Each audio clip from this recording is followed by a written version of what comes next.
நேத்து வீடியோவோட கன்டினியூஷன் தான் இது. ஸோ நான் சொல்லியிருந்தேன் இல்லையா, நான் ஃபர்ஸ்ட் டைமாக மீன் ட்ரை பண்ண போகிறேன் அப்படின்னு. நான் எந்த மாதிரி பண்ணேன் அப்படின்னு உங்ககிட்ட சொல்கிறேன்.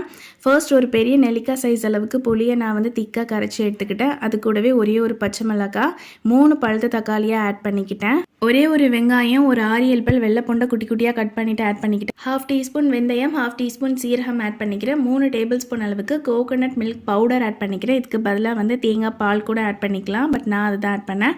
கொஞ்சமாக மஞ்சத்தூள், வீட்டில் அரைக்கிற குழம்பு மசாலா சேர்த்து நல்லா வந்து கையாலேயே பிணைஞ்சு விட்டுட்டு ஸ்டவ் ஆன் பண்ணிவிட்டு மீடியம் ஃப்ளேமில் நான் கொதிக்க வச்சுக்கிட்டேன். குழம்பு நல்லா கொதிச்சதுக்கப்புறமா மேரினேட் பண்ணி வச்சுருக்க ஃபிஷ்ஷை இது கூட ஆட் பண்ணிவிட்டு ஸ்லோ ஃபயரில் வச்சு மூடி போட்டுட்டேன்.